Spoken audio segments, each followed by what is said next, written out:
তিনটা ব্যক্তিকে দিয়ে আল্লাহ পাক জাহান্নাম উদ্বোধন করবেন।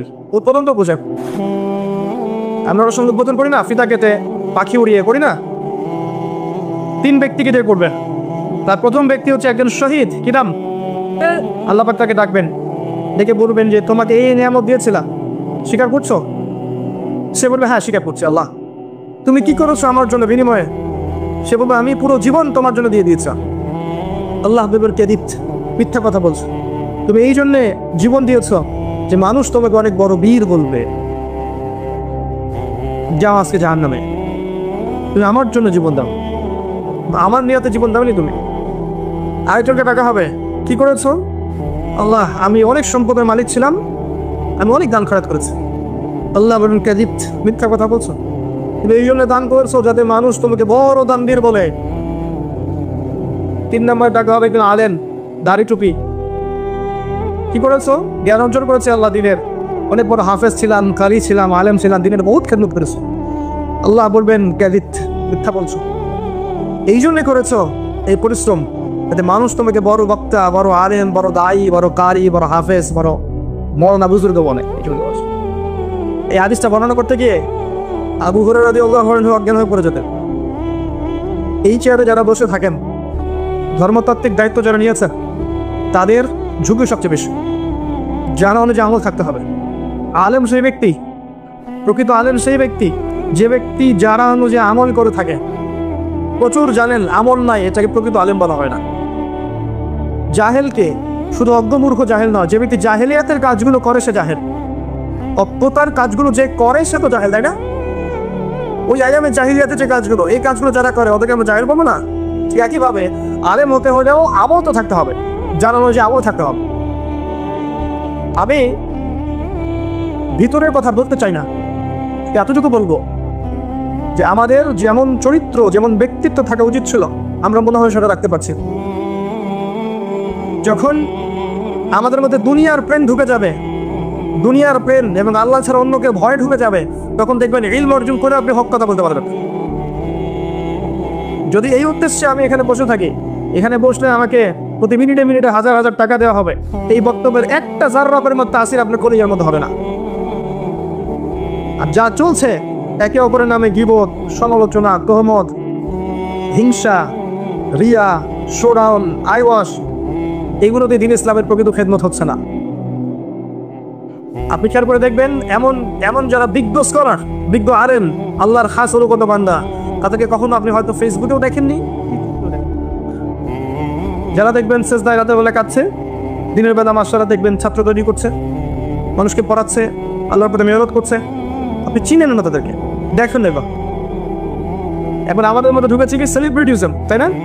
একটা ছবি, একটা সেলফি, এটা করি এটা করি, এমনি কিন্তু বকা দেয়নি আপনাদেরকে, সব কথা এসে বকা দেয়নি, এমনি বকা দেয় না, প্রচন্ড বিপদ বোধ করি আমরা। এগুলো মনের নূর নষ্ট করে, মনের মধ্যে অহংকার নিয়ে আসে, রিয়া নিয়ে আসে, এবং দিনের যে আধ্যাত্মিকত্ব আছে নষ্ট হয়ে যায়। এগুলো আলেম আমাদের শোভা পায় না। এই কাজগুলো করবে না। যারা ওর যে আমল থাকতে হবে, দেশের ওয়াজ মাহফিলগুলোকে শিক্ষার মতো করে ব্যবহার করেন। একটা মাহফিল করবেন, একবার আলোচনা করবেন, একটা বিষয় সুন্দর করে উপস্থাপন করে জনগণকে বুঝান, কল্যাণ হবে ইনশাআল্লাহ। শুধু বসে বসে কেচ্ছা কাহিনী, গাল গল্প করে হবে? মনে করেন একটা কথা বল, মনে করেন আমি এখানে 1 ঘন্টা কথা বলবো, কথার কথা বলছি, আমি সৈয়দপুর থেকে এসেছি, আরে ঢাকায় নেমেছি, সেখান থেকে এসেছি, আমার একটা কষ্টিং আছে। মনে করেন আমাকে কর্তৃপক্ষ 30,000 টাকা দিল, কথার কথা। তো প্রত্যেক 1 মিনিট 2 মিনিটের জন্য, প্রত্যেক 2 মিনিটের জন্য আমি পাচ্ছি এখানে 1000 টাকা। কথা বুঝতে পারছেন? আচ্ছা, তো এই 2 মিনিটের হক তো আমাকে আদায় করতে হবে নাকি? এখানে আমি কেচ্ছা কাহিনী বলবো, গাল গল্প করবো? এখানে প্রতিটা মোমেন্ট আমার আমানত। যদি আমি আমানত খেয়ানত করি, তো আল্লাহ পাক আমাকে ধরবে না? আমরা আমাদের আমানত রক্ষা করতে পারছি না। যারা পারছে তাদের সংখ্যা খুব কম, এবং দেখবেন দিন দিন, ডে বাই ডে, আপনি দেখবেন জমিন আস্তে আস্তে আস্তে আস্তে আলেম শূন্য হয়ে যাচ্ছে। এবং এইটা কিন্তু কিয়ামতের সাইন। আল্লাহ রাসূল সাল্লাল্লাহু আলাইহি ওয়াসাল্লাম বলেছেন, শেষ জামানে আলেমদের সংখ্যা কমতে থাকবে, বক্তাদের সংখ্যা বাড়তে থাকবে, এবং জাহেলদেরকে মানুষ আলেম মনে করবে, তাদের কাছে ফতোয়া জিজ্ঞাসা করবে, তারা মানুষকে বিভ্রান্ত করবে। লাস্ট অতএব বিজ্ঞ আলেম ওলামা যারা আছেন তাদের কাছে গিয়ে দিন শিখবেন। আমরা বড়জন আপনাকে সঠিক একটা দিক নির্দেশনা দিতে পারি, এটা হালাল, এটা হারাম, এটা করে, এটা করেন না, আল্লাহ দিকে চলেন, সুদ খান না, যেগুলো মুহকামাত এগুলো আমরা বলতে পারি, কিন্তু মুতাশাবিহাত ব্যাখ্যার অবকাশ রাখে যেগুলো, সেগুলো আপনাদেরকে ওলামায়ে কেরামের সোহবতে গিয়ে শিখতে হবে। ইউটিউবিং করে, ফেসবুক করে, গুগল করে আপনি সব পাবেন না, আলেম ওলামার সোহবতে গিয়ে পড়ে থাকে। আর যে সিলেবাসের কথাটা বললাম, এই সিলেবাস পড়াশোনা করে। খুব ডিফিকাল্ট সময় চলছে এখন, এই যে অনলাইনের যুগ, ইহুদি খ্রিস্টানের মাধ্যমে এগুলো নিব, ইহুদি খ্রিস্টানের প্ল্যাটফর্ম। এই প্ল্যাটফর্মগুলো ডেঞ্জারাস। একটা কথা বলবেন, দেখবেন কথার আগাও নাই, লেজও নাই, মাঝখানে অংশটুকু আছে, একটা সামলাইন দেওয়া আছে যার সাথে বক্তব্যের আলোচনার কোনো মিল নাই, এবং ওই বক্তব্য দিয়ে দেখবেন তাকে বিতর্কিত করা হয়। এই করে অনেক আলেমের খুঁজে করা হচ্ছে, এবং ওই আলেমদের জায়গা কিন্তু আপনারা পূরণ করতে পারবেন না। পারবেন না। আরেকটা বিষয় আছে সমস্যা আমাদের, অল্পতেই একজনকে মাথায় তুলে ফেলি, আবার খুব সামান্যতেই মাটিতে ছুঁড়ে ফেলে। আমাদের জাতিগত সমস্যা আছে, আরো সমস্যা আছে। অতি উৎসাহ দেখায়, অতি আবেগ দেখায়। অতি আবেগ না, যখন আপনি কাউকে নিয়ে খুব বেশি মাতামাতি করবেন তখন তার দিকে মানুষের চোখ লাগবে, এবং ইসলামের দুশ্মনরা খুঁজে পেয়ে যাবে যে তাদের কাকে নিয়ে সমস্যা। আপনি তুলে ধরছেন যে একে নেন, একে নিলে আপনার জন্য সেফ। আপনি এত সম্পদ, মূল্যবান রক্তটাকে লুকিয়ে রাখতে পারলেন না, আপনি বরং সবার সামনে ওপেন করে দিলেন। আর ইসলামের যারা শত্রু তারা ওটাকে ছিনিয়ে নিয়ে চলে গেল। তো বেশি আবেগ, বেশি মাকামাতির প্রয়োজন নাই। কে আল্লাহর জন্য কি করছে আল্লাহ তো দেখছেন না? ইনশাল্লাহ দেখবেন আল্লাহ পাক যদি আমাদেরকে আল্লাহ যোগ্য মনে করেন, দেখবেন এই জেনারেশনের মাধ্যমে আল্লাহ পাক দিনের খেদমত কবুল করবেন ইনশাআল্লাহ। যদি আমরা যোগ্য না হই, দেখবেন আল্লাহ আমাদেরকে সরিয়ে দিয়েছেন, দিয়ে অন্য কওমকে হেদায়েত দিয়ে জায়গায় নিয়ে আসবেন। আল্লাহ পাক এটা বলেছেন, ইস্তাবদিল কওমান গায়রাকুম, তোমরা দায়িত্ব পালন না করলে আল্লাহ পাক অন্য কওমকে হেদায়েত দিয়ে জায়গায় নিয়ে আসবেন। সুম্মা লা ইয়াকুনু আমসালাকুম, তারা তোমাদের মতো হবে না। আমাদের ছেলেরা, তার পরের ছেলেরা দেখবেন এমন একটা প্রজন্ম নিয়ে আসবে যারা ইলম অর্জন করবে, জানা অনুযায়ী আমল করবে, হালাল খাবে, হারাম খাবে না, আদর্শ পরিবার করবে, দিনের জন্য মেহনত করবে, আল্লাহর জমিন আল্লাহর দিন কায়েম করে ছাড়বে ইনশাআল্লাহ। আমরা যদি না পারি কোনো সমস্যা, নিজের উপর বার্ডেন করে দিবেন না। যতটুকু আল্লাহ পাক দিয়েছেন আপনাকে, মেধা, অর্থ সম্পদ, জ্ঞান, কথা বলার ক্ষমতা, লেখার ক্ষমতা, এইটাকে দিনের জন্য কাজে লাগে। পড়াশোনা করেন, প্রচুর পড়াশোনা করেন। এখনকার যুব সমাজের অন্যতম একটা সমস্যা হচ্ছে পড়তে চায় না। আমি এখানে 2 ঘন্টা আলোচনা করে, আমি জানি 2 ঘন্টা আপনারা এটা শুনবেন। 2টা ঘন্টা সবার হাতে একটা করে বই দিয়ে বলি 2 ঘন্টা আমরা একটা এক্সাম নিব, আর দেখবেন যে 10টা-20টা লোক বসে আছে, বাড়ি বলে চলে গেছে। পড়াশোনা করতে চায় না, এটা বাস্তবতা। পড়াশোনা ছাড়া কোনো গতি নাই। এটা একটা বড় জিহাদ আপনার জন্য। এখন জ্ঞান দিয়ে আপনাকে যুদ্ধ করতে হবে, জ্ঞান দিয়ে যুদ্ধ করতে হবে। মুসলিমরা এত পিছিয়ে থাকবে কেন? আমাদেরকে সব থেকে এগিয়ে যেতে হবে। একটা মাদ্রাসার আলেম ইংরেজিতে বক্তব্য দিতে পারবে না, এমন যোগ্যতা তাকে অর্জন করতে হবে। একটা জেনারেল শিক্ষিত ছেলেকেও এমন করে জ্ঞান অর্জন করতে হবে যে আপনিও ইউনিভার্সিটি ক্লাসে কোরআন পড়াবেন ইনশাআল্লাহ। এগুলো করতে হবে, একটা সমন্বয় দরকার। খেয়াল করে দেখেন, মাদ্রাসা যারা পড়ছেন মাশাআল্লাহ অনেকদিন ধরে অনেক সাবজেক্ট করেছেন, কিন্তু দেখবেন ইংরেজি, ম্যাথামেটিক্স, সায়েন্স, আপনার যে political science, Jio politics, history, এই সাবজেক্টগুলো তারা কিন্তু ছুঁয়ে দেখছেন না। পড়লে খুব সামান্য, এটা যথেষ্ট নয়। আবার যাবে দেখবেন এই জেনারেল লাইনে পড়ছি আমরা মাশাআল্লাহ সায়েন্সে পড়ছি, আর্টসে পড়ছি, কমার্সে পড়ছি, বিবিএ, এমবিএ সব করছি, কিন্তু দেখবেন ওযুর ফরজ কয়টা বলতে পারি না। এই দ্বিচারিতা একটা সমস্যা আছে। এমন সিস্টেম নেন, এমন সিলেবাস নিয়ে আসেন যে সিলেবাসের মধ্যে সব সাবজেক্ট আপনি লঞ্চ করতে পারেন। আপনি যদি নাও পারেন, পরবর্তী যে ছেলেমেয়েগুলো আছে ওদের জন্য স্কুল করে তোলেন, মাদ্রাসা করেন, কলেজ করেন, এমন সিলেবাস দেন যাতে আমাদের বাচ্চারা ওইটা পায় যেটা আমরা পাইনি। এই কথাটা আমি কেন বলতে পারলাম? বিকজ আমি মাদ্রাসায় ঢুকেছি, মাদ্রাসার সমস্যা দেখেছি, আর জেনারেল লাইনে তো পড়েছি বিশ্ববিদ্যালয় পর্যন্ত, এখানে সমস্যা দেখেছি। আমি আপনাকে আপনার ভাষায় বোঝাতে পারলাম জিনিসটা। এই যে মাহফিল, শোনেন, যদি এমন সিস্টেম করতে পারেন রাষ্ট্র থেকে, কিরকম যে বিসিএস পরীক্ষা হয় না, এরকম পরীক্ষা হবে, সিলেবাস কোরআন করে দেওয়া হবে, সিলেবাসে কোরআন থাকবে, হাদিস থাকবে, ফিকহ থাকবে, ইসলামের হিস্ট্রি থাকবে, অর্থনীতি থাকবে, সব থাকবে। একই সাথে ইংরেজি, সায়েন্স, জিওপলিটিক্স, ইকোনমিক্স, এই সাবজেক্টগুলো থাকবে। একটা সুন্দর সাবজেক্টগুলোকে কেন্দ্র করে একটা সিলেবাস লঞ্চ করে বিসিএস স্টাইলে পরীক্ষা নেন, রিটার্ন নেন, আবার ভাই বানেন, আবার রিটার্ন নেন, আবার ভাই বানেন। ক্যাডার বের করি না, আমরা ক্যাডার, বিশেষ ক্যাডার বের করি না। এইভাবে আপনি সারা দেশে 100টা আলেম ক্যাডার বের করেন এবং রুল করে দেন এই 100টা আলেম সারা দেশব্যাপী দাওয়াতি কাজ করবে। কোনো মাহফিলে গিয়ে 1 টাকা নিতে পারবে না, বরং তাদেরকে রাষ্ট্র থেকে ভাতা দিয়ে দাও, গাড়ি দিয়ে দিব, আমি বাড়ি দিয়ে দিব, একটা সরকারি কর্মকর্তাকে যা দিই তাই দিয়ে দিব, এবং তাদের দেখবেন বক্তব্যের ভাষা হবে সেম। এবং সিলেবাস যেহেতু সেম, তারা বিভ্রান্তি ছড়াবে না। সুন্দর ইসলামী রাত সারা দেশ জুড়ে ছড়াবেন স্যার। তখন এই চেয়ারে বসে ওই রামসাম যদুমদিকে বসে কথা বলতে পারবে না। এবং এই পরীক্ষাটা জেনারেল লাইনের এবং মাদ্রাসা সবার জন্য ওপেন করে দেন। যারা মাস্টার্স করেছে, যারা এদিকে দাওরা করেছে, সবার জন্য ওপেন করে দেন। তারপর দেখেন জ্ঞানের ক্ষেত্রে জেনারেলরা পিছিয়ে থাকবে, অভাবী আসবেন স্যার। সিস্টেম লঞ্চ করতে হবে। এখানে দেখবেন এমন কিছু ওয়াজমাহফিল হয়েছে যেগুলো কমেডির মতো হয়েছে। আমি যে এটিএন তারপরে যেমন অন্য কিছু চ্যানেলে দেখলাম, এক রিপোর্ট করেছে যে কমেডি এখানে বসে বসে যে কথাগুলো জনগণের সাথে বলেছে, হাসিয়েছে, রং তামাশা করেছে, ওগুলোকে কাট করে একটা রিপোর্ট করেছে। এগুলো দেখলে একটা সেকুলার মানুষ কি ইসলামের দিকে আগ্রহ পাবে? এগুলো দেখলে কি যারা একটু আধুনিক স্মার্ট মানুষ, তারা কি এগুলো দেখলে ইসলামের সম্পর্কে খারাপ ধারণা জানাবে না? এগুলো দায়ী কে হলো তাহলে? আমি দায়ী, আপনিও দায়ী। আপনিও তাদেরকে ডেকে এনে ওয়াজ শুনলেন কেন? আপনি কি জন্য এরকম জাহের বেরকে নিয়ে এসে কথা শুনলেন? একটা ওয়াজের লেকচারে বসলো, বসে একটা গান শোনানো, একটা মানে ডিজের মতো রক সং করছে। আশ্চর্য বিষয়, মানে অবাক করার বিষয়। এটাকে দিনই ওয়াজ অন্য কিছু। এই জিনিসগুলো যদি চলতে থাকে তাহলে ডে বাই ডে দেখবেন ইসলাম সম্পর্কে কিছু মানুষের খারাপ ধারণা জানবে না। কিন্তু নবী সাল্লাল্লাহু আলাইহি ওয়াসাল্লামের কোন সাহাবী কি এমন করে দিন প্রচার করেছেন? মুসআব বিন উমাইর রাদিয়াল্লাহু আনহু এভাবে দিন প্রচার করেছেন? তাহলে আমরা যদি এই বিষয়টাকে ব্যবসার মতো করে না নেই এবং লোক দেখানো বিষয়গুলোকে না নেই, এটাকে শুধু আল্লাহর জন্য দিন এই জমিনে দিনের প্রচার হবে এবং যুগোপযোগীর ভাবে দিনটা মানুষের সামনে তুলে ধরতে হবে। এই উদ্দেশ্যে কাজ করতে হবে। আল্লাহ তৌফিক ইনায়াত করুন। আমি আমার কথায় কিছু মনে করবেন, আমি কাউকে আঘাত করার জন্য কথা বলি। কিছু বিষয় আমি ফিল করি ভিতর থেকে, জাস্ট শেয়ার করলাম। যদি এমন হতো কতই না ভালো হতো, এমন মনে হয়। কিন্তু আমার হাতে তো কোনো ক্ষমতা নেই, আছে কোনো ক্ষমতা নেই। তো যদি আল্লাহ পাক ঊর্ধ্বতন কর্তৃপক্ষদেরকে হেদায়েত দেন বা বুঝ দেন, হয়তো বা তারা এগুলো করতে পারে। আমরা দোয়া করি আল্লাহ পাক উপর থেকে নিচ পর্যন্ত সবাইকে হেদায়েত দান করেন। আমি কারো মাঝে কোনো বিভক্তি দেখি না। আমার কাছে মনে হয় সবাই মুসলিম, সবাই আমরা ভাই। সবার মাঝখানে ভালো কিছু আছে, আপনি পাবেন। কিছু খারাপ পাবেন, খারাপগুলো ছেড়ে দেন, ভালোগুলো নিয়ে থাকে।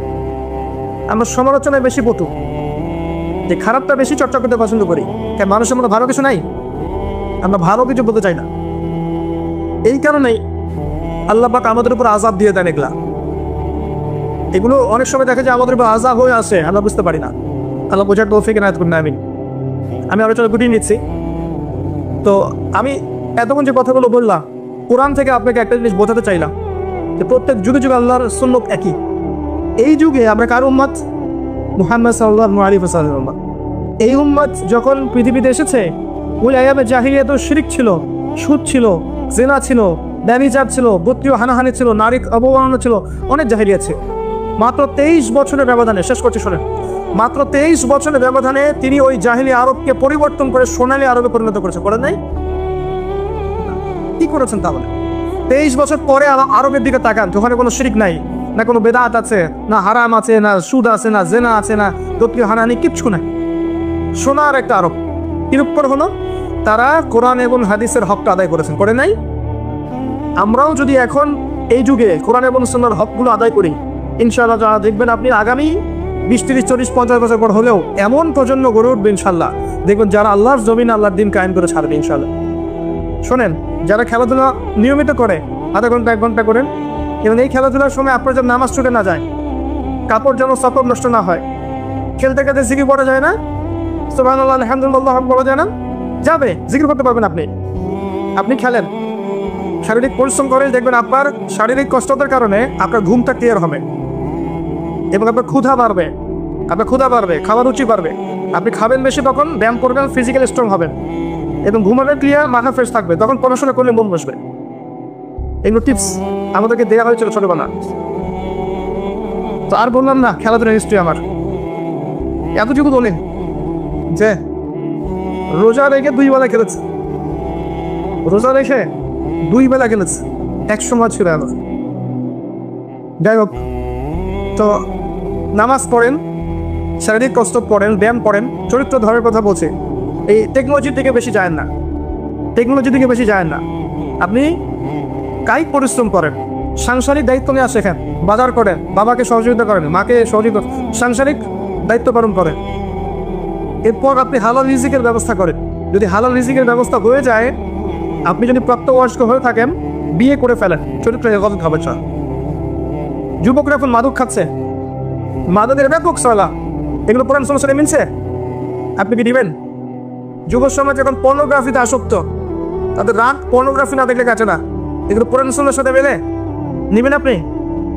আপনার গার্লফ্রেন্ড আপনার কাছে মাসে 3-4-5 হাজার টাকা খরচ করায়, এটা কোরআন সুন্নাহর সাথে মেলে? নিবেন আপনি?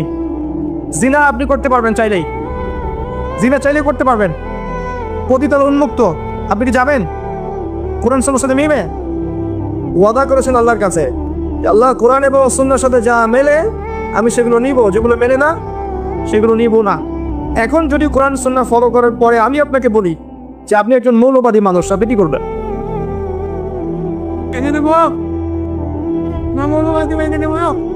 শব্দটার ব্যাখ্যা শোনেন। কোনো একটা বিষয়ের মৌলিক বিষয়গুলো যারা মেনে চলে তাদেরকে ফান্ডামেন্টালিস্ট বলা হয়।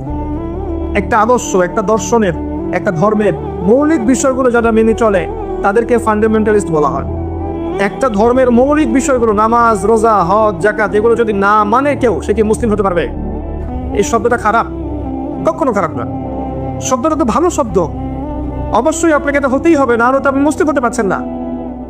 হ্যাঁ, একটা বিষয় খারাপ, সেটা কি? জোর করে নিজের আদর্শ অন্যের উপর চাপিয়ে দেয়া, এটা খারাপ না? ইসলাম কি কখনো জোর করে অন্য কারোর উপর আদর্শ চাপিয়ে দিয়েছে? এই যে পৃথিবীতে, এবার দেখেন, আসেন বিশ্বের দিকে, এই যে পৃথিবীর বিভিন্ন দেশে পাখির মতো মুসলিমদেরকে হত্যা করা হয়েছে এবং হচ্ছে, যারা হত্যা করছে তাদের এগেনস্টে কি ইসলাম, মুসলিমরা জোর করে ইসলাম চাপিয়ে দেওয়ার চেষ্টা করেছে? ইরাকের দিকে তাকান, ইরানের দিকে তাকান, ইয়েমেনের দিকে তাকান, প্যালেস্টাইনে তাকান, আফগানিস্তান, এই যে আপনার কাশ্মীর, এই যে আপনার এটা কি বলে মিয়ানমার, উইঘুর, প্রত্যেকটা কন্টিনেন্টে তাকান, যাদেরকে মেরে ফেলা হচ্ছে এরা কি অমুসলিম না বেশিরভাগই মুসলিম? মুসলিম মারা আছে, মুসলিম বোনরা আছে, আমাদের ভাইরা আছে এবং ছোট ছোট বাচ্চারা আছে। এরা কি জোর করে ইসলাম চাপিয়ে দেওয়ার চেষ্টা করেছে? ইসলামের পুরো ইতিহাস করে দেখেন, একদম আবু বকর সিদ্দিক রাদিয়াল্লাহু আনহুর যুগ থেকে ওমর, ওসমান, আলী রাদিয়াল্লাহু আনহুম, উমাইয়া খেলাফত, আব্বাসীয় খেলাফত, ফাতেমি খেলাফত, কর্ডোবার ইসলামী খেলাফত, এই যে মামলুক শাসন, মিশরের ফাতেমি খেলাফত, উসমানীয় খেলাফত, মুঘল, এই যে আফগান, প্রত্যেকটা কন্টিনেন্টের হিস্ট্রি পড়ে দেখেন, কেউ কি জোর করে ইসলাম চাপিয়ে দেওয়ার চেষ্টা করেছিল? ইসলাম কি তরবারের মাধ্যমে ছড়িয়েছে? কখনো না। ইসলামের সৌন্দর্য দেখে অনেক অমুসলিম ইসলাম কবুল করেছে, করে নাই? কিন্তু একটা রাষ্ট্র, মনে করেন বাংলাদেশ, এর সার্বভৌমত্বের দিকে যদি কেউ চোখ দেয়, বাঙালিকে চুপ করে বসে থাকবে কখনো? ঠিক সেভাবেই মদিনা রাষ্ট্রের সার্বভৌমত্বের দিকে যখন চোখ দিয়েছিল, রাসূল সাল্লাল্লাহু আলাইহি ওয়াসাল্লামকে বদরের যুদ্ধ করতে হয়নি? উহুদের যুদ্ধ করতে হয়েছে, খায়বারে যেতে হয়েছে, হুনাইনে যেতে হয়েছে। এটা একটা রাষ্ট্রের প্রতিরক্ষামূলক ব্যবস্থা। ওইটাকে যদি পশ্চিমারা এখন কালারিং করে দেখায় যে এর কারণে মুসলিমরা সন্ত্রাসী, ঠিক আছে কথাটা কি? পশ্চিম কারো ঠিক নাই, বরং তারা বিগত 100 বছরে এই বিশ্বে কোটি কোটি মানুষকে বোম মেরে হত্যা করেছে। ওদেরকে তো আমরা এই কথাগুলো বলতে পারি না। তো ইসলাম কখনো কারোর উপর জোর করে চাপিয়ে দেওয়া হয়নি। আল্লাহ পাক নিষেধ করেছেন, লা ইকরাহা ফিদ-দীন, দ্বীনের মধ্যে কোনো বাড়াবাড়ি আছে? কদ তাবায়্যানা রুশদু মিনাল গায়, সত্য মিথ্যা আলাদা হয়ে গেছে, আলাদা হয়ে যায়নি। যার ইচ্ছা হয় সে ইসলাম কবুল করে হেদায়েতের পথে আসবে, যার ইচ্ছা হয় না সে সেই অবস্থায় মৃত্যুবরণ করবে। আল্লাহ পাকের কিছু আসে যায়? আমরা কোরআন এবং সুন্নাহর মূলনীতিগুলো ফলো করবো ইনশাআল্লাহ আজ্জা ওয়া জাল। এবং এই মূলনীতিগুলো ব্যক্তি পর্যায়ে আছে, আপনার পারিবারিক পর্যায়ে আছে, সোশ্যাল পর্যায়ে আছে, ওয়ার্ল্ড ওয়াইডও আছে। যার যেখানে সক্ষমতা সে সেখানে পালন করবে ইনশাআল্লাহ। কারণ এবার আসেন, আল্লাহ পাক আদম আলাইহিস সালামকে যে সৃষ্টি করলেন, প্রথম তাকে কি করেছেন বলে তো? কি করেছেন? নাম, জ্ঞান, শিক্ষা দিয়েছে, তাই না? ওয়া আল্লামা আদামাল আসমা কুল্লাহা, এই কুল্লাহা শব্দটা মনে রাখবেন। আল্লাহ নিজে বলেছেন, আমি আদমকে প্রতিটা বিষয়ের নাম শিক্ষা দিয়েছি। মহাবিশ্বের প্রতিটা বিষয়ের জ্ঞান আল্লাহ পাক আদম আলাইহিস সালামকে শিক্ষা দিয়েছেন। বলেন সুবহানাল্লাহ। এমন জ্ঞান শিক্ষা দিয়েছেন যেই জ্ঞান আল্লাহ পাক মালায়েকাদেরকেও শিক্ষা দেননি। যখন আদম আলাইহিস সালামকে বলতে বলা হলো নামগুলো বলে দাও, তিনি সব নাম বলে দিলেন। ফেরেশতাদেরকে জিজ্ঞাসা করা হলো বলে দাও, তারা বলতে পারলো না। তারা বললো যে অতটুকুই জানি যতটুকু আপনি শিখিয়েছেন। এরপর আল্লাহ পাক বললেন আদমকে সিজদা করো, তাই না? এরপর ফেরেশতা নূরের, ওই যে নূরের ফেরেশতা, এই মাটির আদম সন্তানকে সিজদা করলো। সুবহানাল্লাহ। আমরা কিন্তু আমাদের মূল্য বুঝি না যে আমরা কত উন্নত সৃষ্টি, আল্লাহ পাকে কত প্রিয়। আল্লাহ কত ভালোবেসে মহব্বতের সাথে আমাদেরকে সৃষ্টি করেছে, আমরা কিন্তু আমাদের মূল্য বুঝি না। যদি বুঝতাম যে আল্লাহ আমাদেরকে কত ভালোবাসে এবং আল্লাহ আমাদেরকে কি পরিমাণ রহম করতে চান, আমরা পশ্চিম গেল বেনামাজি থাকতাম না, বেরোজাদার থাকতাম না, আমরা আল্লাহর অবাধ্য হতাম না। আবার কোথায় মনে করবেন আমি কাউকে আঘাত করার জন্য কথা বলে, কিছু বিষয় আমি ফিল করি ভিতর থেকে, জাস্ট শেয়ার করলাম। যদি এমন হতো কতই না ভালো হতো, এমন মনে হয়। কিন্তু আমার হাতে তো কোনো ক্ষমতা নেই, আছে কোনো ক্ষমতা নেই। তো যদি আল্লাহ পাক ঊর্ধ্বতন কর্তৃপক্ষদেরকে হেদায়েত দেন বা বুঝ দেন, হয়তো বা তারা এগুলো করতে পারে।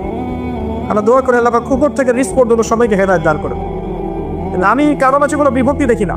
আমার কাছে মনে হয় সবাই মুসলিম, সবাই আমার ভাই, সবার মাঝখানে ভালো কিছু আছে, আপনি পাবেন, কিছু খারাপ পাবেন, খারাপগুলো ছেড়ে দেন, ভালোগুলো নিয়ে থাকে। আমার সমালোচনায় বেশি পটু, যে খারাপটা বেশি চর্চা করতে পছন্দ করি। মানুষের মধ্যে ভালো কিছু নাই, আমরা ভালো কিছু বলতে চাই না। এই কারণেই আল্লাহ পাক আমাদের উপর আযাব দিয়ে দেন। এগুলো অনেক সময় দেখা যায় আমাদের উপর আযাব হয়ে আসে, আমরা বুঝতে পারি না।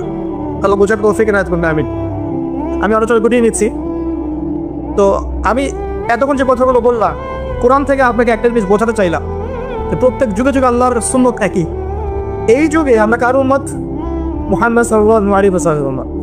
এই উম্মত যখন পৃথিবীতে এসেছে, ওই আয়ামে জাহিলিয়াত শিরক ছিল, সুদ ছিল, জিনা ছিল, ব্যভিচার ছিল, গোত্রীয় হানাহানি ছিল, নারীর অবমাননা ছিল, অনেক জাহিলিয়াত ছিল। মাত্র 23 বছরের ব্যবধানে, শেষ করতে শোনেন, মাত্র 23 বছরের ব্যবধানে তিনি ওই জাহিলি আরবকে পরিবর্তন করে সোনালী আরবে পরিণত করেছেন। বলেন নাই? কি করেছেন তাহলে? 23 বছর পরে আরবের দিকে তাকান, ওখানে কোনো শিরক নাই, না কোনো বেদাত আছে, না হারাম আছে, না সুদ আছে, না জেনা আছে, না গোত্রীয় হানাহানি, কিচ্ছু নেই। সোনার একটা আরব। কিরকম করে হলো? তারা কোরআন এবং হাদিসের হকটা আদায় করেছেন, করেন নাই?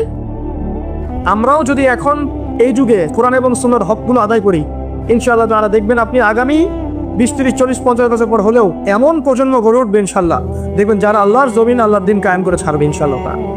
কোরআন পড়তে শিখুন, আরবি ভাষা শেখেন, কোরআনের অনুবাদ শেখেন, নিয়মিত একবার কোরআন তেলাওয়াত করেন, কোরআনটা বোঝেন, তাফসীর পড়েন, হাদিসের বইগুলো পড়েন, রাসূলের সিরাতগুলো পড়েন, প্রচুর পড়াশোনা করেন, জানা অনুযায়ী আমল করেন, হালাম খান, আদর্শ পরিবার গড়েন, মানুষের সৎ কাজের আদেশ করেন, অসৎ কাজ থেকে নিষেধ করেন, উম্মাহকে ঐক্যবদ্ধ করার চেষ্টা করেন, সকলের শুভাকাঙ্ক্ষী হন, কল্যাণকামী হন, শৈথিল্যতাবাদী হন না, চরমপন্থী হন না, উগ্র হন না, মধ্যমপন্থী থাকেন।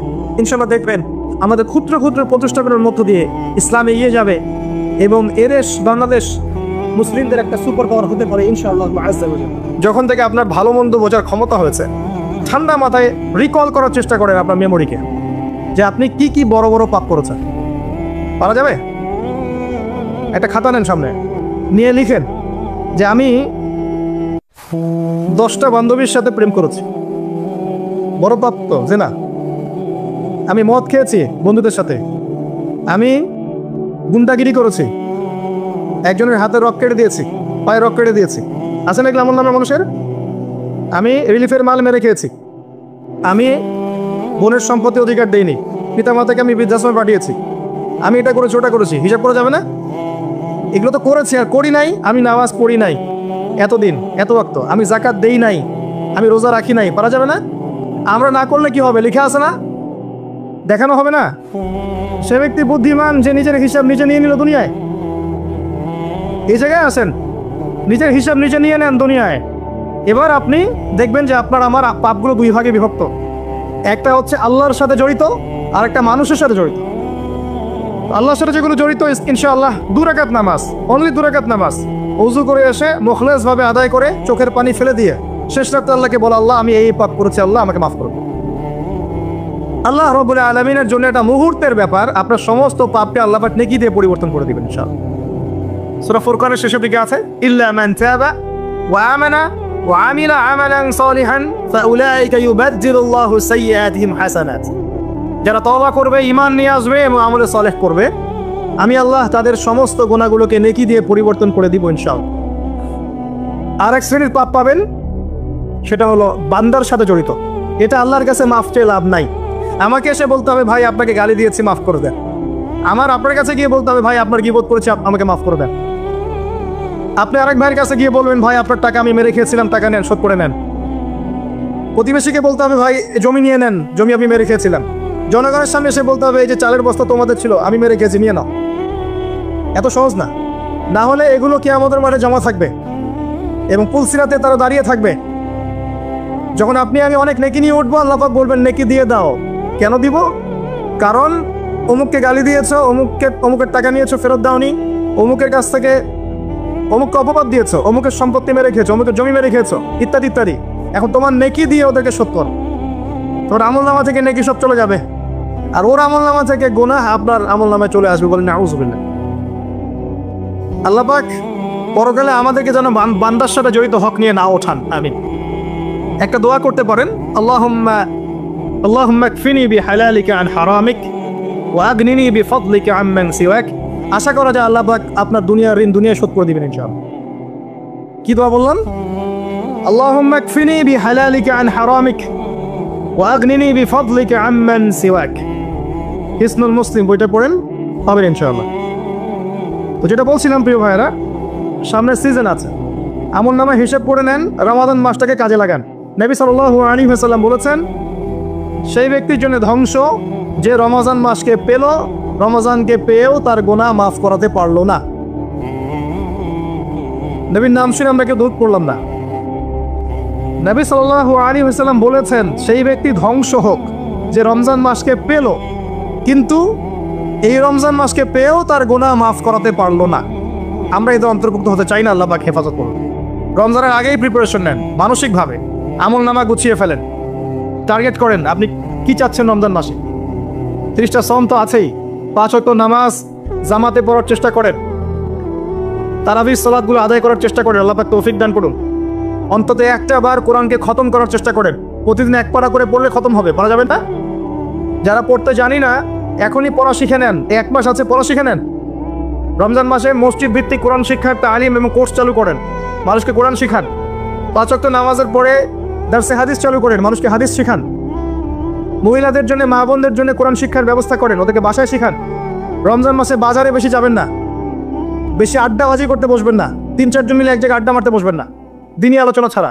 বসলেই গীবত হবে, রোজা নষ্ট হয়ে যাবে। মানুষের সাথে কম মিশেন রমজান মাসে। যত বেশি মানুষের সাথে মিশবেন, তত বেশি গীবত তহমত করতে হবে, তত বেশি অন্যের সমালোচনা লিখতে হবে। আলাইকুম আনফুসাকুম ভুলে যাবেন, মানুষকে নিয়ে ব্যস্ত হয়ে থাকবেন এবং অন্তরে নূর নষ্ট হয়ে যাবে। মানুষের সাথে জড়িত পাপ কাঁধে চলে আসবে। কম মিশেন আল্লাহর ওয়াস্তে। রমজান মাসে কম মিশেন, কম বাজারে যান। বাজারে যায়েন না, গেলে দ্রুত চলে আসেন। যদি প্রয়োজনে যেতেই হয় দ্রুত চলে আসেন। চেষ্টা করেন মাসের বাজার আগেই করে রাখতে, ঈদের বাজার আগে করে রাখতে। এই শেষের দশক, স্পেশালি লাইলাতুল কদর যেখানে থাকে, এই দশক মানুষ বাজারে কাটায়। বাঙালি মুসলিম এই দশকটা বাজারে কাটায়, ইল্লা মাশাআল্লাহ। আর মা বোনদের তো খবর নাই, এরা তো মার্কেটেই বেশি ঘুরে বেড়াবে দেখবেন। আর এত বেশি ইফতারের আইটেম করতে যায় না যে এই খাবার পিছনে আপনার সময় চলে যায়। যদি সারাদিন রোজা রাখার পরে 10টা আইটেম নিয়ে বসে ইফতার করতে, আসলে রোজা আমাকে আত্মশুদ্ধি শেখাইলো না। সেহরিতে যদি 20টা আইটেম থাকে, মনে হয় এটা আমার জীবনের শেষ খাবার, খাইতে পারবো না, তাহলে সমস্যা। এই রোজা আমার কোনো আত্মশুদ্ধি করবে না। কথাগুলো খারাপ লাগতে পারে, কিন্তু বাস্তব। আপনি রমজান মাসকে ফিকির করেন, রমজানের ফিকির করেন। এই রমজান মাসে জাকাতগুলো দিয়ে দেন। জাকাত দিবেন না, এলাকার না, দেশের অর্থনীতি সমৃদ্ধ হবে না। জাকাত, শুধু জাকাত দেন, অনলি জাকাত। দেখবেন ইকোনমিক সেকশনে দিন দিন উন্নতি করছি আমরা। জাকাত সবাই দিতে শুরু করেন, দেখবেন সমাজে একটা মানুষ খুঁজে পাবেন না যে না খেয়ে মারা যায়, ইনশাআল্লাহ তাআলা। আল্লাহ পাক এর মধ্যেই ইসলামিক ইকোনমিক্স রেখেছেন। ধনীর সম্পদে গরিবের হক। এটাতে করে সম্পদ ঘুরতে থাকবে হাত থেকে হাতে, হাত থেকে হাতে। এতে করে সবাই খেয়ে পরে বাঁচবে। যখন আপনি সুদে যাবেন, তখন এক শ্রেণীর মানুষ খাবে, আর এক শ্রেণীর মানুষ দরিদ্রতার অতল তলে চলে যাবে। এটা বাস্তবতা। এটা দেশের ক্ষেত্রে না, বিশ্বের ক্ষেত্রেও দেখবেন বিশ্বের একটা শ্রেণী দিন দিন ধনী হচ্ছে, আরেকটা শ্রেণী দিন দিন গরিব হচ্ছে। কারণ কি জানেন? রিবা, সুদ। রমজানের এই ফিকিরগুলো করেন। আল্লাহ পাক তৌফিক দান করুন যেন এই রমজানে আমরা আমাদের সমস্ত গুনাহগুলোকে মাফ করিয়ে নিতে পারি। আমিন। এবং বেশি বেশি সামর্থ্য থাকলে দিনের দাওয়াতি কাজ করেন রমজান মাসে, মানুষকে আল্লাহর দিকে ডাকে। আইওয়াশ করতে যায় না, শোডাউন করেন না, ভিতরে ভিতরে দাওয়াতি কাজ করেন দিনের জন্য, ইসলামের জন্য। আল্লাহর জমিন, আল্লাহর দিনটা যেন প্রতিষ্ঠিত হয়। এবং এতিমের ভরণ পোষণের দায়িত্ব নেন, বিধবার খোঁজ খবর নেন, অসহায় যারা বৃদ্ধ বৃদ্ধা আছে এদের পাশে দাঁড়ান, সাদাকাতুল ফিতরগুলো দিয়ে দেন। রমজান মাসে সবাই সামনের হাত বাড়ান, আল্লাহর ওয়াস্তে রমজানটাকে কাজে লাগান। কে জানে এরপরে রমজান নাও পেতে পারেন। আর বিশ্বে যা শুরু হয়েছে, কোন দিন যে বিশ্ব পারমাণবিক বোমার মধ্যে চলে যায় আল্লাহ ভালো জানেন। আল্লাহ ভালো জানেন। এটা সম্ভাবনা নাই এমন নয়, সমূহ সম্ভাবনা আছে, সমূহ সম্ভাবনা। দেখতে থাকেন কি হতে থাকে ফিউচার। এবার আসেন, আমি যে কথাগুলো বলছিলাম, জ্ঞান অর্জনের পরে আমল, এরপরে হচ্ছে আপনার আত্মশুদ্ধি। আত্মশুদ্ধির কয়েকটা মাধ্যম আমি বলে দিই। বেশি বেশি কোরআন তেলাওয়াত, বেশি বেশি আল্লাহর জিকির, বেশি বেশি মৌতের স্মরণ, বেশি বেশি পরকালের ফিকির। পারা যাবে ইনশাল্লাহ। এবং কম কম কথা বলা, কম কম খাওয়া, কম কম ঘুমানো, কম কম মানুষের সাথে মেশা। পারা যাবে? এগুলো আত্মশুদ্ধির জন্য দরকার আছে। এবং আত্মশুদ্ধিওয়ালা মানুষদের সহবতে গিয়ে থাকা পারা যায়? আল্লাহ পাক তৌফিক দান করুন। এরপরে আসবেন বেসিক কাজে। আপনার ইকোনমি হালাল কিনা দেখেন। হারাম রিজিককে ঘরে ঢুকতে দিয়েন না, সুদকে ঢুকতে দিয়েন না। আল্লাহর রাস্তায় হাত জোর করে অনুরোধ করছি, সুদকে ঢুকতে দিয়েন না। ছেড়ে দেন, আল্লাহ আপনার রিজিকের দায়িত্ব নেবেন। ওয়ারযুকুহু মিন হাইসু লা ইয়াহতাসিব, এমন উৎস থেকে আল্লাহ আপনাকে রিজিক দিবেন আপনি কল্পনা করতে পারবেন না। আপনি মনে করেন না রিজিকের মালিক আপনি নিজেই, সুদ না খেলে আপনি রিজিক পাবেন না, এমনটা ভাবেন না। এটা ভাবার নাম হলো শিরক। এটা শোনেন, যখন আপনি মনে করছেন যে এটা ছাড়তে আমি পারবো না, যদি আমি ছেড়ে দেই আমার পরিবার চলবে না, আমি চলতে পারবো না, মানে আপনি মনে করছেন রিজিকের মালিক আপনি নিজেই। এটা শিরক। আল্লাহর উপর তাওয়াক্কুল করে ছেড়ে দিতে পারলে দেখবেন আল্লাহ আপনাকে বেহিসাব রিজিক দেবেন ইনশাআল্লাহ। এটা আপনি কল্পনা করতে পারবেন না। মিন হাইসু লা ইয়াহতাসিব, আপনার কল্পনার বাহির থেকে আল্লাহ আপনার রিজিক দিবেন ইনশাআল্লাহ। আপনি কল্পনা করতে পারলে আয়াতটা ঠিক হবে না, আপনার কল্পনার বাহির থেকে রিজিক আসবে ইনশাআল্লাহ। এবং এটা হচ্ছে দিন দিন বহু মানুষ সুদ ছেড়ে দিচ্ছে আলহামদুলিল্লাহ, এবং হালাল ব্যবসা করছে, হালাল কিছু করার চেষ্টা করছে। আল্লাহ পাক ওদেরকে না খাইয়ে রাখেন নাই, বরং সুদখোরদের চেয়ে ভালো রেখেছেন আলহামদুলিল্লাহ। চেষ্টা করেন এরপরে বেসিক পরিবারের আদর্শ ঠিক করার জন্য।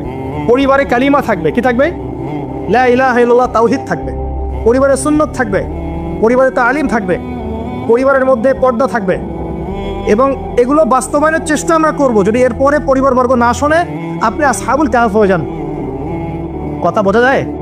যদি বলতে বলতে বুঝাতে বুঝাতে দাওয়াত দিতে দিতে আপনি ক্লান্ত হয়ে যান, কিছুতেই মানুষ আপনার পরিবারবর্গ কথা না শোনে, সেপারেট পরিবার গঠন করে, আলাদা পরিবার করুন, একা থাকেন, সুসম্পর্ক বজায় রাখেন, যার যার হক তাকে তাকে দিয়ে দেন, কিন্তু আপনি আলাদা পরিবার গঠন করেন, নিজে একা থাকেন। আমরা অনেকে মনে করি যে আলাদা হয়ে যাওয়াটা খারাপ। আত্মীয়তার সম্পর্ক বজায় রেখে আলাদা ইসলামিক পরিবার গড়া সুন্নত। কথা কি বোঝাতে পারছি না? আত্মীয়তার সম্পর্ক বজায় থাকবে, যার যার হক তাকে তাকে আপনি দিবেন, দিয়ে আপনি স্বতন্ত্র আদর্শ ইসলামিক পরিবার গড়বেন, এটা সুন্নত। কারণ একটা বড় পরিবার যেখানে আপনি দিন পালন করতে পারছেন না, পর্দা নাই, হালাল রিজিক নাই, আপনার আত্মনির্ভরশীলতা নাই, আপনার মতামতের কোনো মূল্য নাই, ইসলাম আপনি পালন করতে চান, বাধা দেওয়া হয়, আপনি আলাদা হয়ে যান, আলাদা স্বতন্ত্র পরিবার গঠন করেন দিনের জন্য, এবং আদর্শ স্ত্রীকে বিয়ে করেন, আদর্শ সন্তান মানুষ করেন। দেখবেন আগামীতে ইনশাল্লাহ পরিবারটা ভালো ফলাফল বয়ে আনবে ইনশাল্লাহ। কিছু করার নাই, ইসলামের জন্য আমাকে স্বার্থপর হতে হবে। ইসলামের জন্য স্বার্থপরতার সুযোগ আছে। যখন দাওয়াত দিতে দিতে বোঝাতে বোঝাতে মানুষ একবার ক্লান্ত হয়ে যায়, তখন নূহ আলাইহিস সালাম পর্যন্ত বলেছেন, রব্বি আন্নী মাগলুবুন ফান্তাসির, আল্লাহ আমি পরাজিত হয়ে গেছি, আমাকে সাহায্য করো। আল্লাহ পাক প্লাবন নামিয়ে দিয়ে সবাইকে ধ্বংস করে দিয়েছে। লূত আলাইহিস সালাম শেষমেশ তার স্ত্রীকে ছেড়ে চলে গেলেন। নূহ আলাইহিস সালাম তার সন্তানকে রেখে চলে গেলেন। মুহাম্মদ সাল্লাল্লাহু আলাইহি ওয়াসাল্লাম তার চাচাদেরকে রেখেই চলে গেলেন মদিনায়, হিজরত করলেন। চাচার ইসলাম কবুল করলো না। আবু লাহাব করেছে? করে নাই। ইভেন আবু তালেব, যিনি দীর্ঘদিন নবী সাল্লাল্লাহু আলাইহি ওয়াসাল্লামকে সাপোর্ট দিয়েছেন, সর্বশেষে গিয়ে কালিমা পড়তে বলেছেন নবী সাল্লাল্লাহু আলাইহি ওয়াসাল্লাম, তিনি কালিমা পড়েন নাই, বলেছেন আমি আব্দুল মুত্তালিবের ধর্মের উপরেই থাকলাম। কি হলো তাহলে? ইচ্ছা করে কাউকে হেদায়েত দেওয়া যায়? আল্লাহর পক্ষ থেকে হেদায়েত আসে। আসহাবুল কাহফ সমাজে টিকতে পারলেন না, গুহায় চলে গেলেন। আল্লাহ 309 বছর ঘুম পাড়িয়ে রাখলেন, আবার জীবিত করলেন। তারা কি জান্নাতি নন? ইব্রাহিম আলাইহিস সালাম বাবাকে এত নসিহত করলেন, বাবা বলল বের হ বাসা থেকে, নাহলে মাথা ফাটিয়ে দেবো রজম করে।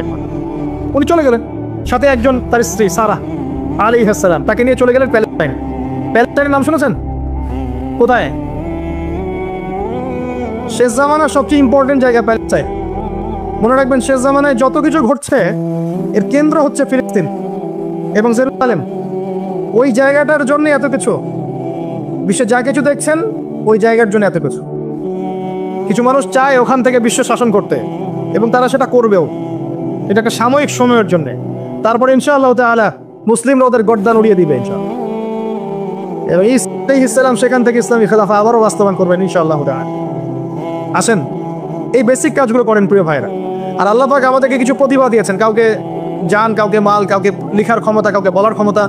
আল্লাহ পাক যাকে যে প্রতিভা দিয়েছেন এই প্রতিভাটাকে আপনি দিনের কল্যাণে ব্যয় করেন।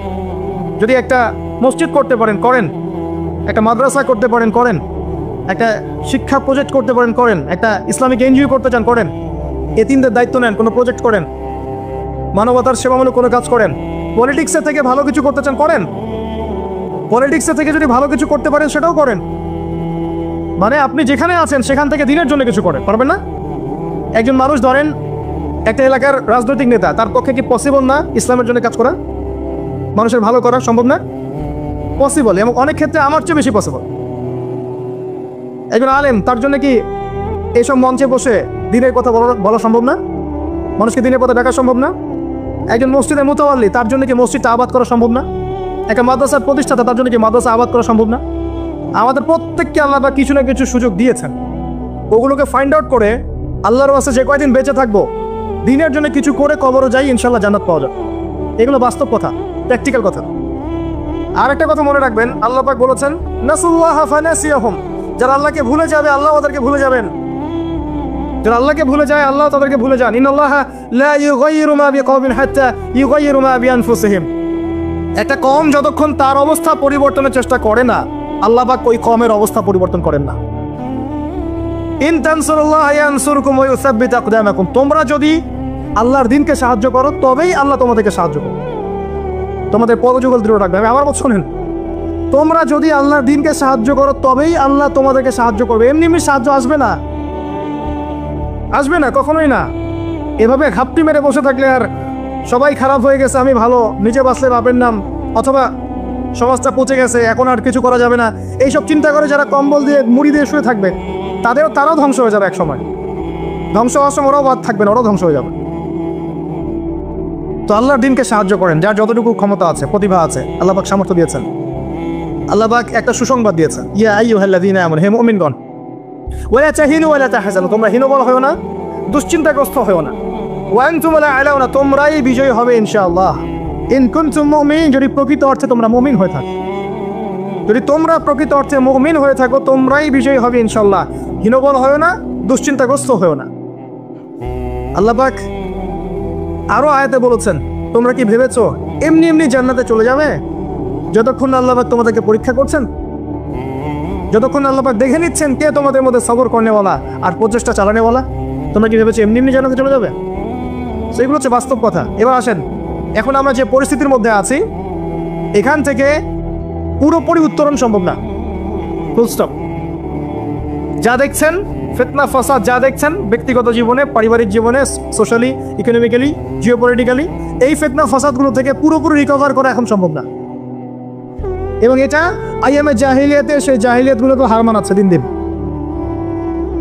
এখানে নবী সাল্লাল্লাহু আলাইহি ওয়াসাল্লামের সিরাত বা জীবনী এটা ঘেটে দেখবেন তিনি কিভাবে সমাজ সংস্কার করেছেন, ওটাই পথ পদ্ধতি, এর বাইরে কোনো পথ নাই। আর একটা দিন যাবে আর আপনার কাছে মনে হবে গতকালটা আজকের দিনের চেয়ে ভালো ছিল।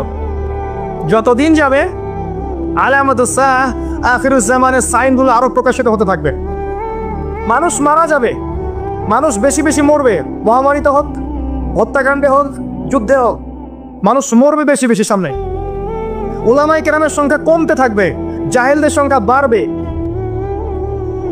যত দিন যাবে আল্লাহর প্রাকৃতিক গজবগুলো বাড়বে, ভূমিকম্প বলেন, মহামারী বলেন, জলোচ্ছ্বাস বলেন, ভূমিধস বলেন, আকৃতি পরিবর্তন বলেন, এগুলো বাড়বে। যত দিন যাবে হালাল রিজিক সংকীর্ণ হবে, জিনা বাড়বে, মাদক বাড়বে, মানুষ জিনা করবে হালাল মনে করে, মাদক খাবে হালাল মনে করে। যত দিন যাবে মেয়েদের সংখ্যা বাড়বে, পুরুষরা কমতে থাকবে, এবং ছেলেরা মেয়ের পোশাক পরে ঘুরবে, মেয়েরা ছেলের পোশাক পরে ঘুরবে। যতদিন যাবে ফাংশনাল জায়গাগুলোতে মেয়েরা চলে আসবে, ছেলেরা পিছিয়ে পড়বে। যতদিন যাবে যুদ্ধ বিগ্রহ বাড়বে, এবং সামনের যুদ্ধগুলো প্রথম ওয়ার্ল্ড ওয়ার, সেকেন্ড ওয়ার্ল্ড ওয়ারকে হার মানাবে। ওগুলো কিছুই নাই সামনে, ম্যাসাকার হয়ে যাবে পৃথিবী, ম্যাসাকার। একটা কান্ট্রি, অস্ট্রিয়া হাঙ্গেরি, সেখানে রাজপুত্রকে গুলি করা হয়েছে তার স্ত্রী সহ। এই ইস্যুটাকে কেন্দ্র করে সে তার পার্শ্ববর্তী দেশটাকে আক্রমণ করলো 2 সপ্তাহ পরে। এখন পার্শ্ববর্তী দেশের বন্ধু রাষ্ট্র ছিল রাশিয়া। সে বললো যে আমার বন্ধুকে আক্রমণ করা হলে আমি চুপ থাকবো না। আর অস্ট্রিয়া হাঙ্গেরি বললো আমি আমার বন্ধুকে ডেকে নিয়ে আসছি। তাহলে কে তোমার বন্ধু? জার্মানি।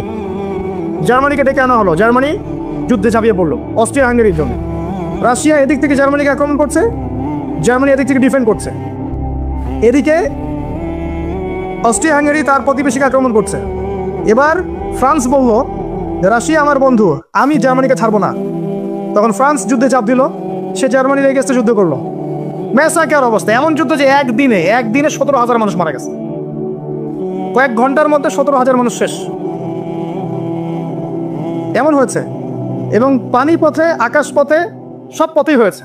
এবার ব্রিটেন বলছে, ব্রিটেন যে ফ্রান্স আমার বন্ধু, আমিও চুপ থাকবো না, সেও যুদ্ধে চলে আসলো। কি ইস্যুটা ছিল? ওই যে রাজপুত্রকে গুলি করে হত্যা করেছে 1914 সালের সামার, গ্রীষ্মকালে। এই একটা ইস্যু থেকে আস্তে আস্তে একটা একটা করে দেশ হতে হতে হতে হতে আমেরিকা পর্যন্ত ইনভলভ হয়েছে। এবং 5 থেকে 6 বছরের ব্যবধানে কয়েক কোটি মানুষ মারা গেছে, কয়েক কোটি। এগুলো হিস্ট্রি পড়েন। সামান্য ইস্যু নিয়ে বিশ্বে কি হতে পারে আপনার কল্পনাও নাই। সিরিয়ার ইস্যুটা দেখবেন, সামান্য ইস্যু ছিল, আস্তে আস্তে আস্তে আস্তে 10টা 12টা 15টা রাষ্ট্র ইনভলভ হয়ে গেল। মানুষ মরে শেষ, রেফিউজি, ম্যাসাকার অবস্থা। বিশ্ব দিকে যাচ্ছে আস্তে আস্তে। চিরদিন এমন অবস্থা থাকবে না। নিজের আখের গোছান, নিজের আকিদা ঠিক করেন, আমল ঠিক করেন, পরকালের প্রস্তুতি নেন, হিসেব কিতাব চুকিয়ে দেন, হালাল খান, পরিবার গঠন করেন, পর্দা কায়েম করেন, দিনের জন্য কিছু করেন। সময় নাই হাতে আমাদের। ব্যক্তিগত কাজগুলো বেশি বেশি করে করেন, ওই দিকে দেখার সময় নাই। ওগুলো দেখে আপনি কিছু করতে পারবেন না, কারণ হাত বন্ধ। এই যুগে যারা মুসলিমদের, মুমিনদের, নরনারীদের গা থেকে পোশাক খুলে ফেলতে চায়, এরা কার এজেন্ট বলেন? বুঝতে পারছেন এবার? এই যে নগ্নতা, অশ্লীলতার যে আন্দোলন চলছে, হ্যাঁ, 1000 বছরের সংস্কৃতি। আমরা মা দেখে দেখেছি ব্লাউজ পরতো না, নাউজুবিল্লাহ, এই সেই। হ্যাঁ, আমরা এরকমই পোশাক পরবো। ছোট হতে হতে হতে হতে এখন এক পর্যায়ে দেখবেন বিকিনি পরে ঘুরবে কদিন পরে, দেখবেন। বিশ্বাস করছেন এই কথাটা? দেখবেন ইনশাল্লাহ, আল্লাহ না করুক, তবে হবে, এটা আমি জানি, বিকজ হাদিস আমি পড়েছি। শেষ জামানায় এরকম নগ্নতা, অশ্লীলতা, বেহায়াপনা বাড়তেই থাকে, বাড়তেই থাকে। এবং এমন একটা সময় আসবে যে মানুষ রাস্তাঘাটে জেনা করবে। ওই যুগের সবচেয়ে ভালো ব্যক্তি হবে সে, যে তাকে গিয়ে বলবে বাবা তুমি এইখানে জেনা করছো, ভালো, একটু দেওয়ালের পিছনে যেতে পারলা না। সে হবে ওই জামানার ভালো ব্যক্তি। আপনি হাদিসটা বিশ্বাস করলেন না? আমি নিজে হাদিস পড়েছি যে রাস্তাঘাটে মানুষ জেনা করবে। তো এই যে নগ্নতা, অশ্লীলতার যে সংস্কৃতি চলছে না, কাপড় খুলে ফেলার যে ট্রেন্ড এবং রেভলিউশনের দিকে মানুষ যাচ্ছে এখন, মেয়েরা স্পেশালি, এরা নিঃসন্দেহে মানুষ শয়তান, নিঃসন্দেহে। কারণ ওই যে শয়তান আমাদের পিতামাতার কাপড় খুলে ফেলেছিল, এরা তার এজেন্ট। এরা আমার বোনের গা থেকে কাপড় খুলতে চায়, এরা আপনার স্ত্রীর গা থেকে কাপড় খুলতে চায়, এরা আপনার মায়ের গা থেকে কাপড় খুলতে চায়, এবং বলতে চায় এটা স্বাধীনতা। আরে বোকা মানুষ, এই পৃথিবীতে মানুষ স্বাধীন নয়। এই পৃথিবীতে কোনো মানুষই স্বাধীন নয়। মানুষ কিভাবে স্বাধীন হতে পারে? এখানে পৃথিবীতে যতদিন থাকবে মানুষ আল্লাহর দাসত্বের মধ্যে থাকবে। যে মানুষ নিজেকে স্বাধীন মনে করে সে শয়তানের তাবেদারি করে। এই পৃথিবীতে কোনো মানুষই স্বতন্ত্র স্বাধীন নয়, বরং আল্লাহ পাকের দাসত্বের অধীনে সে পরাধীন। মানুষ বুঝতে চায় না যে স্বাধীনতার ডেফিনেশন কি। আল্লাহ পাকের রুলস এবং রেগুলেশনস মেনে চললে পরে আমি তখন স্বতন্ত্র স্বাধীন, আল্লাহর দাসত্বের অধীনে, দাসত্বের বাইরে গিয়ে নয়। আর আল্লাহ পাকের দাসত্বের 5 পয়সা পরোয়া না করে নিজেকে যদি স্বাধীন মনে করে, সে তো শয়তানের চেলা। কথা কি বুঝতে পারছেন? আসেন, এই যে আমাদের পিতামাতাকে ওখান থেকে নামিয়ে দেওয়া হলো, তারা দুজন কিন্তু এই পৃথিবীতে যে কষ্টের জীবন তারা কিন্তু একসাথে অতিবাহিত করেছেন, করেন নাই? তো এই যে কষ্ট, দুঃখ, একসাথে পথ চলা, স্বামী স্ত্রীর যে একটা বন্ধন, মায়াবী একটা হৃদ্যতার বন্ধন, এটাই হচ্ছে পরিবারের ভিত্তি। আমি আদর্শ পরিবারের দিকে যাচ্ছি আস্তে আস্তে ইনশাআল্লাহ। কোরআন থেকে আপনাকে কয়েকটা দলিল দিচ্ছি। এবার দেখবেন তাদের সন্তান হাবিল কাবিল, ওই যে কি হলো, কাবিল হাবিলকে, পড়েন নাই? কাবিল হাবিলকে হত্যা করলো। এখানে হত্যার মূল কারণ কি ছিল? হিংসা। কাবিলের কোরবানি কবুল হচ্ছে না, হাবিলেরটা হচ্ছে। তার মানে বুঝলাম পৃথিবীতে ফাসাদ ছড়িয়ে পড়বে, পরিবারে ফাসাদ ছড়িয়ে পড়বে, তার অন্যতম একটা কারণ হচ্ছে ঈর্ষা বা হিংসা। আসলে ঈর্ষা হিংসা এক জিনিস নয়, এখানে মূল কারণ হচ্ছে হিংসা। তো আমাদের পরিবার জান্নাতের টুকরা হবে ইনশাআল্লাহ যদি স্বামী স্ত্রীর মধ্যে হিংসা না থাকে, পরিবারের সদস্যদের মধ্যে পরশ্রী কাতরতা না থাকে। একটু মনোযোগ দেন। তারপরে সামনে যান। ওই যে নূহ আলাইহিস সালামের নাম শুনেছেন? আচ্ছা, কত বছর দাওয়াত দিয়েছেন বলেন? এই তো মাশাআল্লাহ 950 বছর। 950 বছর দাওয়াত দেওয়ার পর 40 বা 80টা পরিবার ইসলাম কবুল করেছে। বাকিরা আল্লাহ পাকের গজবে ডুবে গেছে। এখন ডুবে যাওয়ার মধ্যে কি তার ছেলেও ছিল না? নূহ আলাইহিস সালাম আল্লাহকে বলছেন, আল্লাহ ইন্নাহু মিন আহলি, সে আমার পরিবারের একজন, তাকে হেফাজত করে বাঁচাও, আল্লাহ মাফ করে দাও। আল্লাহ পাক বলছেন লাইসা মিন আহলিক, সে তোমার পরিবারের কেউ না। এখান থেকে আরেকটা দলিল দেই, লুত, কমে লুতের নাম শুনেছেন? মানে সমকামী, ছেলে ছেলে বিয়ে করে, যেটা এখন ছড়িয়ে পড়ছে দিন দিন। প্রতি 10 জনের মধ্যে নাকি একজন এখন মনে করে যে ছেলে ছেলে বিয়ে করা যায়, নাউজুবিল্লাহ। এবং এর এই সভ্যতাটা ধারক বাহক হচ্ছে পশ্চিমারা, ওখানে অনেক আগেই এগুলো চালু হয়ে গেছে। আমেরিকাতে তো চালু আছেই, ব্রিটেনে আছে, কানাডায় আছে, অস্ট্রেলিয়া আছে, আমাদের ভারতেও আছে। আর দিন দিন এখন এটাই যে আমাদের সাবকন্টিনেন্ট বাংলাদেশ, এখানেও ঢুকে পড়েছে। এবং এদের সংগঠন আছে, এদের পতাকা আছে, পতাকার মধ্যে রংধনুর সাইন আছে। হ্যাঁ, এরা এখন বাক স্বাধীনতার কথা বলে। তো ছেলে ছেলে, কিন্তু মেয়ে মেয়েও যে বিয়ে করে এটা কোরআনে পাই না। এখন দেখছি মেয়ে মেয়েও বিয়ে করে, কথা কি বিশ্বাস করছেন না? মেয়ে মেয়ে পর্যন্ত বিয়ে করে। তারপরে আরো দেখেছি ইদানিং যে লিভ টুগেদার চলছে বাংলাদেশে। এখন বিয়ের দরকার নেই, একসাথে থাকবেন, বিয়ের দরকার নেই, মানে আপনি একজন বান্ধবী একসাথে চলবেন স্বামী স্ত্রীর মতো, এটা লিভ টুগেদার। বলবে যে উন্নত সভ্যতার এগিয়ে গেছে, আমরা পিছিয়ে থাকবো কেন? শোনো, তোমরা আগাচ্ছ ঠিকই, তোমরা আগাচ্ছ কোন দিকে জানো? তোমরা আগাচ্ছ জাহান্নামের দিকে। তোমরা জাহান্নামের দিকে আগাচ্ছ, তোমরা ঠিকই আগাচ্ছ, অস্বীকার করছি না। তোমরা এগিয়ে যাচ্ছ ঠিকই, বাট জাহান্নামের দিকে। তোমাদের তাকদীরে যদি হেদায়েত না থাকে, জাহান্নামের মর্মান্তিক আযাব থেকে কেউ বাঁচাতে পারবে না। তো এই কওমে লূতকে আল্লাহ পাক ধ্বংস করেছে নির্মম ভাবে। ফেরেশতাদের পাখা দিয়ে পুরো জাতিটাকে তুলে, ওই যে কওমে লূত, জর্ডান, ডেড সি, ওই জায়গাটা, উপর থেকে পাথর বর্ষণ করে রজম করে উল্টা দিকে আবার দফন করে দেওয়া হয়েছে। এই কওমে লূতের নবীর নাম ছিলেন লূত আলাইহিস সালাম, ঠিক আছে? তার স্ত্রী পর্যন্ত কিন্তু ঈমান আনেন নাই, ঠিক নূহ আলাইহিস সালামের স্ত্রীর মতোই। নূহ আলাইহিস সালামের সন্তান স্ত্রী ঈমান আনে নাই, লূত আলাইহিস সালামের স্ত্রী ঈমান আনেন নাই। এবার এখান থেকে আমাদের পারিবারিক হেদায়েতটা কি বলেন? আপনি যদি একজন আলেমের সন্তানও হন, আপনি যদি একজন মুহাদ্দিস, মুফাসসির, মুফতিরও সন্তান হন, নিজে যদি তাকওয়া ঈমান অর্জন করতে ব্যর্থ হন, আপনার বংশ, আপনার পরিচয়, আপনার জাতীয়তাবাদ, আপনার রক্তবর্ণ কোনো কিছুই আপনাকে জাহান্নামের আগুন থেকে বাঁচাতে পারবে না।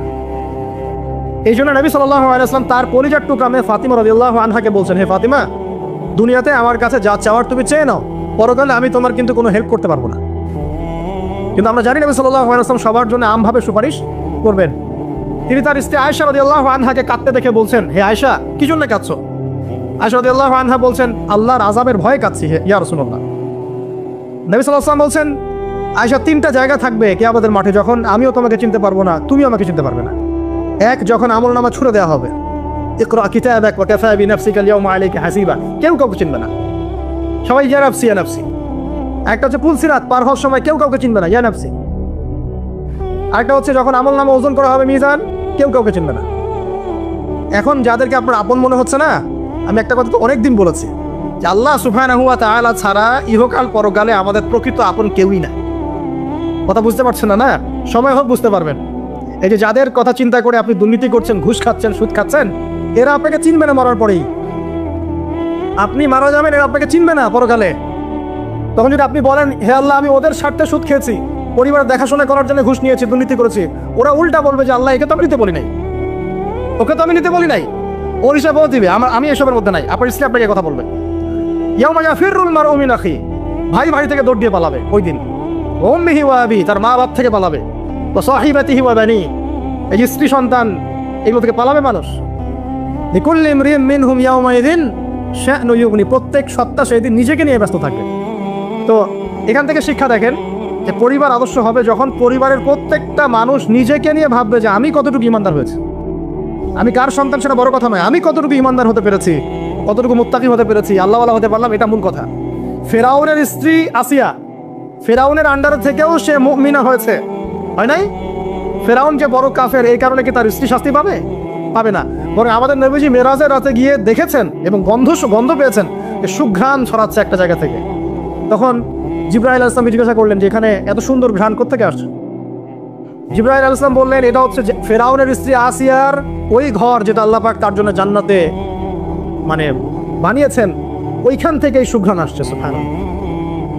তার মানে এখানে আমরা শিখলাম নিজের চরকায় তেল দিতে হবে, নিজে আমাকে নামাজ পড়তে হবে, নিজেকে আমল করতে হবে, নিজেকে দিনের জন্য কিছু করতে হবে, নিজেকে পর্দা করতে হবে। পরিবারের সদস্যদের দিকে তাকাবার এখন সময়, আগে নিজে, না হলে নবী পরিবারের সদস্য হয়েও দেখেন জাহান্নামে মানুষ যাচ্ছে।